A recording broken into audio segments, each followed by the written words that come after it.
Fan busy, what's going down, man? How's everybody doing? You know what it is, man. It's your boy, Boogie Balboa, back in the building, you know what I'm saying? Even when I'm outside, I'm in the building. Real quick, I just want to share something with you. I was kind of reading some stories last night, and I was going through my word, and I was reading about the Israelites when they were delivered from Egypt. And it really got me to just thinking about so many different things as far as how many times do you think that we've remembered the things that we should have forgot, and we forgot the things that we should have remembered. What I'm talking about more is about relationships. Now, I hear so many stories of people who have been mistreated, and for some reason, people find a wanting to confide in me. And you know what? I really respect that. But in the middle of me hearing these stories, what I hear consistently is that at some point, once people break free, they start to slowly excuse the bad parts, okay? Because they forget the things that they should remember, okay? Now, the people of Israel, they were the exact same way. They were enslaved, they were beaten, they were killed, they were all of these different things, and every night they would cry to God for help. They would cry to God for deliverance, and God absolutely showed up and showed himself strong. Now, without going too deep into the story, God performed 10 miracles to be able to get the people of Egypt to be able to allow the Israelites to be freed, okay? He did this on their behalf, and then they were free, and they were walking in the desert, and the very first time that they got thirsty and they got hungry, immediately they started to complain. Wah, let's go back. Wah, we were slaves, we were being killed, we were beaten, we were all of that, but at least we had food, at least we had water. Well, they immediately forgot the things that they should have remembered, and they were remembering the things that were completely insignificant. God had just performed 10 miracles on their behalf, and they forgot that.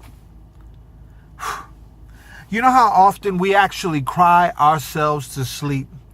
And sometimes you are in a situation where you're begging God, God, please deliver me from my mess. And then once we feel a little lonely after God delivers us from my mess and shows up and shows himself strong, once we start to feel a little bit lonely, immediately we start to make excuses for how and why we were mistreated. And we start to create reasons as to why we're good to go back now and why everything is seemingly okay. Why would you spend time in prayer?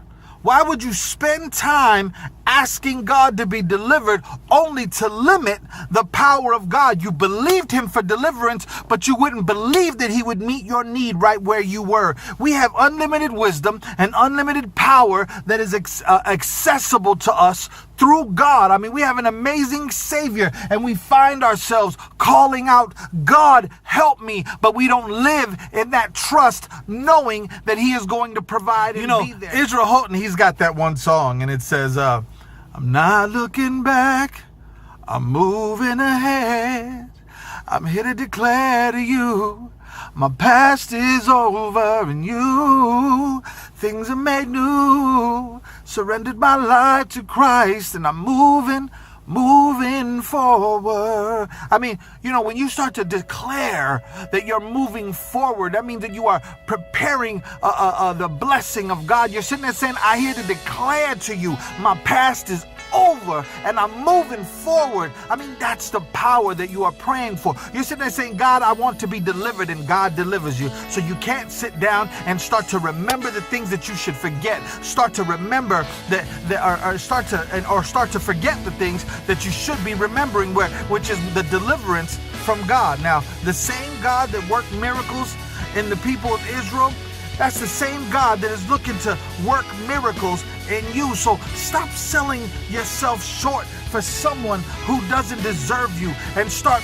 meditating on God. Start meditating on the goodness of God, because you got to be able to trust that something better is on the way. Don't you sell yourself short, and don't you start to think every single night that you're deserving of the madness and the badness that you're living in right now. You are better than that, and God declares you his righteousness. So you better sit down and believe in the power and the authority of the God that you serve, and know that he will meet your needs better than what you're putting up with now. Trust that. Famo, it's Friday. Let's get into this job. Let's knock it out. Let's be better than we've ever been before. We bout to be great. You know what I'm saying? I love y'all, man. Peace.